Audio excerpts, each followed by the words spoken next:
Claro, pues ahí está esta opinión favorable que tenían los alemanes, pero bueno, yendo al inicio de las operaciones, en el que hemos comentado antes que, aunque va a ser el 28 de junio, si no recuerdo mal, vamos a tener este primer episodio en la segunda batalla de Kharkov, en la que justo por la zona en la que iban los alemanes a continuar con su ofensiva, van a recibir un ataque soviético muy potente que bueno, van a paliar como si fuese un juego de niños, los van a acercar y van a hacer ahí otro cerco y los van a hacer polvo.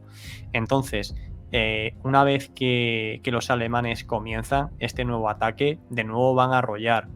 Hitler se va a quejar muchísimo en que el avance es lento porque él va a acusar a sus generales de avanzar lento porque están protegiendo sus flancos, y de alguna manera lo que se pide es que se avance a toda velocidad como se había hecho antes en Francia, en Barbarroja y tal. Sin embargo, los generales alemanes a pie de campo van a intentar ser más cautos porque están viendo cómo los soviéticos pues ya no se dejan cercar, se están replegando bien, han aprendido, ya no es ese ejército tan inoperativo como lo era en el verano anterior y demás. Y tanto es así que, si quieres, nos podemos centrar en esta parte en que Hitler, creo que es a mediados de julio, el 9 de julio aproximadamente, 9 o 13 de julio, va a tomar la decisión de dividir a sus fuerzas para avanzar hacia Stalingrado y al Cáucaso al mismo tiempo, porque en el plan original de la Operación Azul se habían contemplado hacer esta marcha en fases, no de forma simultánea, Sí. pero se van a venir arriba porque ven bueno, que han entrado como la mantequilla, pese a que todavía van más lento de lo que se pretendía, pero se van a venir arriba y van a tomar esta decisión. ¿Tú consideras que esta decisión es catastrófica para el devenir de los acontecimientos? Sí, vamos a ver, la idea de avanzar a toda velocidad tiene sentido. Es decir, hay que tener en cuenta que hay dos bandos. O sea, siempre se nos olvida ver qué pasa en el lado soviético. Lo que ha sucedido es que, por un lado, gracias a Timoshenko y Zhukov, que ahora están al frente de la Stavka, se ha logrado poner, digamos, reponer un ejército rojo de las cenizas del anterior, a base de lo que hay. Por ejemplo, una cosa que trato en el texto último que he escrito del último volumen de Detrás del Mito, es cómo pasamos de las monstruosas agrupaciones acorazadas soviéticas del 41 a que en el 42 es que con lo que tienen, lo que pueden hacer es brigadas. Y ni siquiera brigadas completamente equipadas. En la primera batalla, en la segunda batalla de Kharkov, combaten, me parece recordar, este ataque que tiene lugar contra el grupo de ejércitos sur. Hay brigadas que están mezclando tanques T-34, tanques T-26 sobrantes, tanques T-70 ligeros, tanques Matilda ingleses.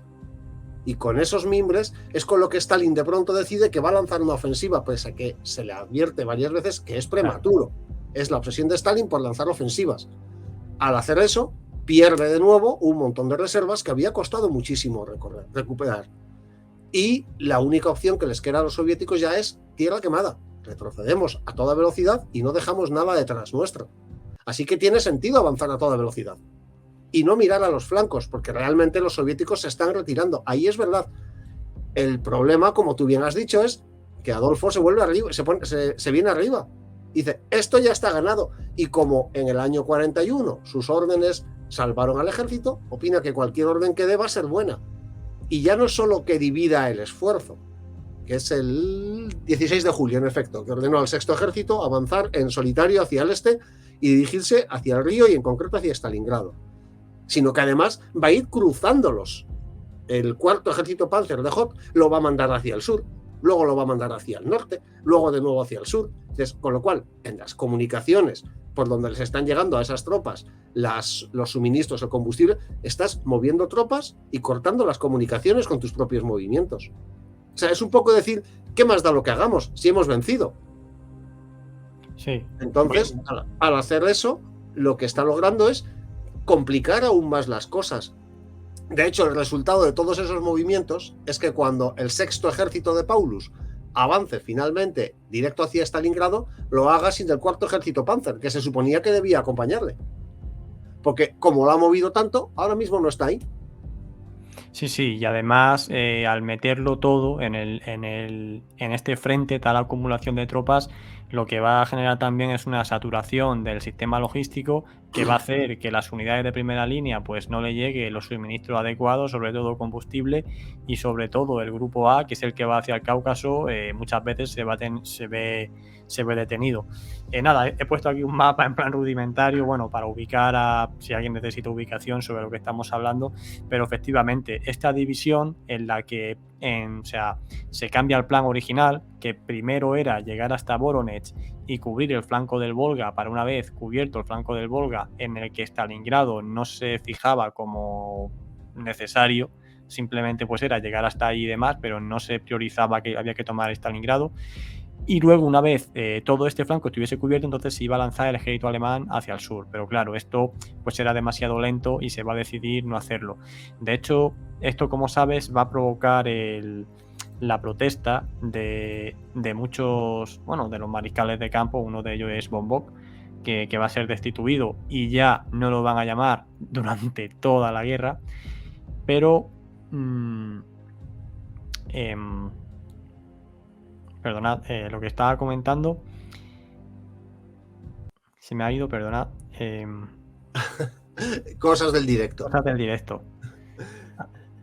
Sí, bueno, pues mientras lo recuperas, si te parece, explico un poco algunas cosas de que el avance alemán no es tan calmado como parece.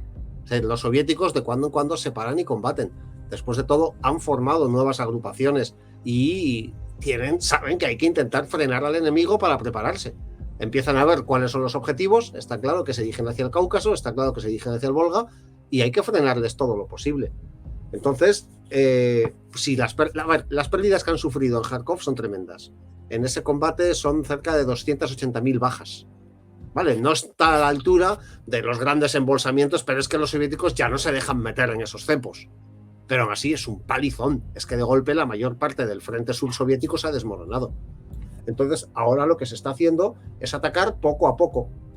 Por ejemplo, con ejércitos de tanques que los nuevos ejércitos de tanques están formados por brigadas. Entonces, tienen un potencial, pues, queda muy sonoro decir ejército de tanques, pero un ejército de tanques en ese momento equivale a una división acorazada alemana completa. Entonces, es ir atacando por los flancos, intentando frenar en puntos de comunicaciones y así poco a poco ralentizar, a costa de unas pérdidas tremendas. Están asumiendo que hay que frenarles a toda costa. Y en consecuencia, a toda costa significa perder muchísimo. Y lo extraño es que en ningún momento se les mete en la cabeza a los alemanes que esas unidades que están apareciendo por todas partes atacándoles, siempre dicen, son las últimas. Es que siempre son las últimas. Siempre. Es que llega un momento en que debería decir, a lo mejor ya hemos destruido la última división rusa demasiadas veces. A lo mejor deberíamos pensarnos un poquito antes de seguir avanzando. Pero nadie lo piensa. De hecho, a Paulus me parece recordar haber leído en algún texto, creo que en el de Víbor, que le llegan felicitaciones de sus compañeros porque básicamente le han puesto al frente del sexto ejército sin tener demasiada experiencia como mando. Paulus era un muy buen oficial de Estado Mayor, pero no de mando de tropas, y le vienen a decir, es que vas a ser tú el que encabece el desfile de la victoria. Es que ahora todos queremos ser tus amigos. O sea, es como que todos lo dan por vencido. Ya está, el enemigo está derrotado. No, perdóname, que eso era lo que antes se me ha quedado en blanco. De hecho, el 23 de julio Hitler va a emitir lo que se llama, perdóname, lo tengo aquí para decir la palabra exacta, va a emitir, a ver, va a emitir un comunicado en el que anuncia que el ejército rojo ha sido derrotado y que han vencido. O sea, directamente.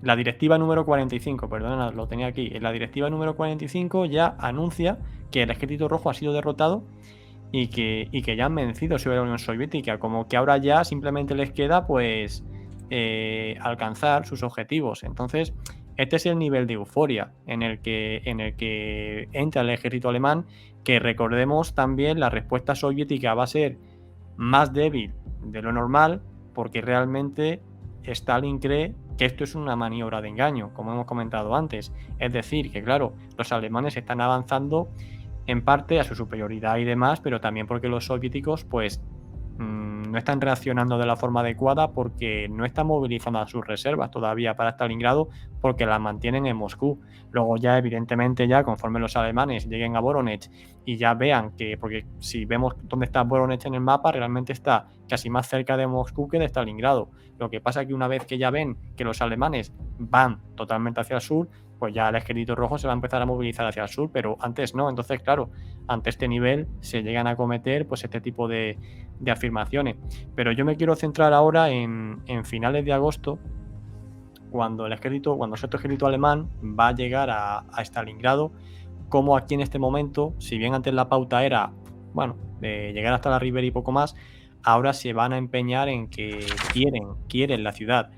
Y esto pues es un error tremendo, porque como todos sabemos el ejército alemán no está preparado para un combate urbano y realmente va a ser su perdición, porque aún tomando los dos objetivos a la vez, ir hacia el Volga, ir hacia el Cáucaso, si realmente los alemanes no se meten en lo que es la ciudad de Stalingrado, hacen un perímetro defensivo en torno al Volga y mantienen a su ejército en modo defensivo, en plan, pues eso, vamos a cubrir el flanco mientras el grupo A toma el Cáucaso, realmente no hubiese pasado nada. El problema va a ser que se van a desgastar completamente en Stalingrado.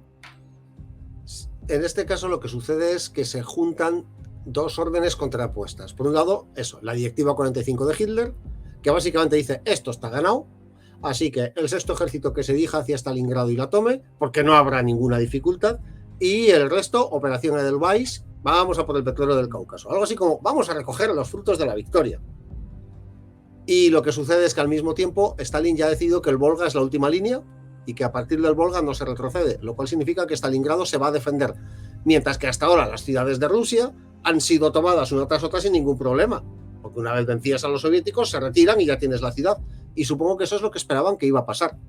De hecho, lo que hacen es mandar a la punta de lanza acorazada que queda del sexto ejército, que es la 16ª División Panzer, que es la que directamente se lanza por Stalingrado, una división. Y con eso esperan. ¿Y qué sucede? Pues que en vez de encontrarse una ciudad abandonada para tomar, se la encuentran defendida, y fuertemente defendida, con lo cual las tropas acorazadas se encuentran con algo mucho más gordo de lo que pueden morder. Es algo parecido a lo que pasó en la campaña del 41, que las tropas Panzer se adelantaban tanto que luego tenían que combatir, digamos, para salvar el pellejo hasta que llegaba la infantería, y es lo que le va a pasar a la 16ª Panzer División, que se ha metido en las calles de Stalingrado y está metida en un combate urbano que nadie esperaba. Es decir, si todo hubiera pasado como había pasado en otras ciudades, hubiera tenido sentido. En el instante en el que ves que hay esa resistencia, el problema es que no se cambia la orden. Es decir, en el instante de esa resistencia deberían haberse planteado, digo yo, lo lógico hubiera sido, flanqueamos la ciudad, la dejamos atrás y cruzamos el Volga. Hay muchos sitios para cruzar el Volga. Pero no, se empecinan en tomar la ciudad. Como han recibido esa orden, ya está. Y quizás también ahí influye Paulus. Es decir, a Paulus se le ha puesto al mando del sexto ejército porque Hitler, después de lo del 41, ya no quiere mandos independientes que piensen por su cuenta. Quieren ejecutores de órdenes. Y Paulus es un simple mandado. A Paulus le dices que se pare y cague al borde del camino, y si se lo ha dicho Hitler, lo hace. Pues lo mismo, le han dicho, toma Stalingrado. Pues entonces vamos a tomar Stalingrado, porque son las órdenes y no se cambian. No, desde luego que de Paulus también quiero hablar. Mira, precisamente tengo aquí este libro, que es muy bueno, que se llama Stalingrado y yo, que aquí te cuenta Paulus muchísimas reflexiones y precisamente todas van en eso, en decir, bueno, a mí se me acusa de perder al sexto ejército, se me acusa de tal, y él de alguna forma se justifica, dice muchas más cosas, ¿vale? Pero su justificación central es decir, yo al final me mantuve fiel a la cadena de mando, como tiene que hacer un soldado. Esa al final es su justificación, o sea que se le dice, no, que es un traidor, es un tal, es un cual. Él hizo lo que le ordenaron, punto. Ahí está. No se salió de la raya. Entonces, bueno, eso ya... Es que ahí está. Es decir, él es un hombre que cumple órdenes. ¿Qué hubiera necesitado el sexto ejército? Un general capaz de desobedecer órdenes o de tomar iniciativa. Porque lo que ya no tenían... Ese es el problema. El ejército alemán, no ya el ejército alemán de la Segunda Guerra Mundial, sino el que se estuvo formando en los años 20 y 30, se formaba en la idea de que y que ya habían hecho en su momento, en los comienzos de la Gran Guerra, que el alto mando da unas órdenes pero es el mando que está sobre el terreno el que decide cómo se cumplen esas órdenes. Es decir, lo que no tiene sentido es que el mando dicte una orden muy concreta y no permita moverse de ella, porque no están ahí sobre el terreno, no ven las circunstancias. Y más en una época en la que las comunicaciones permiten que el mando sobre el terreno informe, voy a hacer esto otro, porque la situación es esta. Pero no, en el 42 les han quitado esa opción. A partir de ahí tienen que obedecer ciegamente lo que se les diga, salvo que seas pues un Manstein, que llegado un momento va a hacer un poco lo que le salga de los cojones, porque sabe que si cumple las órdenes no va a conseguir las victorias. Pero para eso hay que ser alguien capaz de pensar independiente y de asumir la responsabilidad de desobedecer. Y Paulus no es un hombre que pueda asumir esa responsabilidad. Él nunca va a desobedecer. Así que sí, él no es culpable de la derrota, es culpable de no haber tomado iniciativas. Es decir, se le puede acusar de ser demasiado parado, pero no de ser un fracaso. Es decir, él ha cumplido las órdenes. Como militar no se le puede acusar de nada.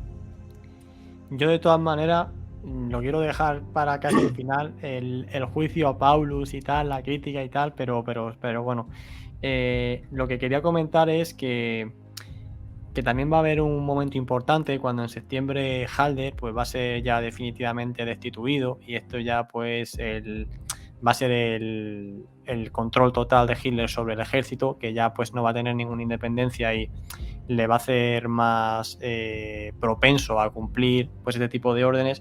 Pero yo al final Stalingrado lo veo como una apuesta, como una partida de póker en la que se va apostando, y empiezas con poco, pero cada vez vas apostando más y cada vez pones más fichas y cada vez más fichas, hasta que ya llega un punto que dice he apostado tantas fichas que ya no me puedo volver atrás, porque si me vuelvo atrás lo pierdo todo. Entonces a ver si un poco más, a ver si un poco más, a ver si un poco más, pero ese poco más nunca va a llegar. De hecho, cuando se inicia la operación Urano, que precisamente ahora estamos en el aniversario, ayer 23 de noviembre fue el 80 aniversario de cuando se terminó de cerrar el cerco.